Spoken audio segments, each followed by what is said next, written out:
morning, Yellow Jackets. I'm Maven. And I'm Isaac. Today we have two special guests with us.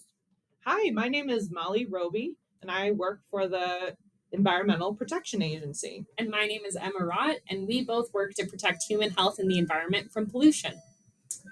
Today we have a few questions for you. Okay. What is lead? That's a great question. Lead is a naturally occurring metal. So that means it's found in the earth naturally and has been used as something. So we've mined it. So that means we've extracted it from the ground. We've removed it from the ground. And then we've put it into products. So we've put it in things like lead pipes in houses, or we've used it to create paint. So we have lead-based paint. And then also just leaded gasoline is something that we've also seen lead in. And also pencils. There used to be lead in pencils. Pencil lead. That's true. Mm-hmm. Yeah. Now we use graphite, though. Yeah, which is 10 times better than lead. There you go, 100%. Why is there lead in Butte? So we've talked about this a little bit, but I think we all know that there's a mine here in Butte, right? Yeah. And is Butte an older or a newer city? Pretty Older. old. Pretty old, yeah. So we generally see more lead in towns that are older, like Butte. And then we also have the mine here in Butte too, which produced more lead while as they mined it out of the ground, as Molly just talked about. So because there's a mine and because it's an older city, there's lead present kind of throughout Butte. How do you think people are exposed to lead? Lead exposure can happen in a lot of different ways. So we use the term exposure to describe how someone might come into contact with lead or any other contaminant. And so people in Butte might be exposed to lead in lots of different ways. Because they live in an older town, we see lead pipes and lead in paint a lot of times. And that was before we understood that lead was not really something we wanted around a lot. And so now, when we're making things like paint and pipes, we don't put lead in those products like we used to. So that's one way that we would see someone exposed to lead.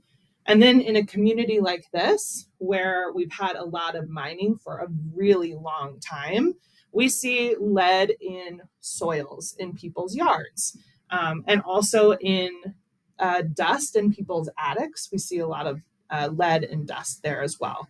And that just comes from the distribution or how mine materials have been spread around the community, both from mining activities like smelting, a way that they would break down what they brought out of the ground into smaller usable products. But sometimes maybe somebody had a hole in their backyard and they brought in dirt into their backyard that was from maybe right out of where the mining activities were. So then we see mining waste spread around the community that way. It's really interesting. I didn't know that. So, how can people reduce lead exposure? So as Molly said, a lot of lead can be found in a lot of different places here in Butte. And when you have little kids or other people who are playing outside, they may bring some of that dirt inside. Or if you've got a toddler who's playing in the dirt, ends up eating some grass by accident or maybe on purpose, they could consume some of that lead. So number one thing that we can do, it's very similar to what we do after we use the bathroom, which is Wash our hands. Wash The our computer hands. turned out. Okay. So if we wash our hands, that can wash the dirt off, which may contain some lead, and then you wouldn't be exposed to it. Another good way is if we just make sure we take our shoes off before we go inside, and just trying to reduce any way for dirt to come in. So another way for dirt to come in, maybe if you have a really dog, yeah, pets, any sort of pets that might bring that dirt in, making sure that they're clean before they come in the house to just reduce the amount of soils and dirt and dust that could come into the house. Okay, this is our last question. Okay. Is lead being cleaned up right now?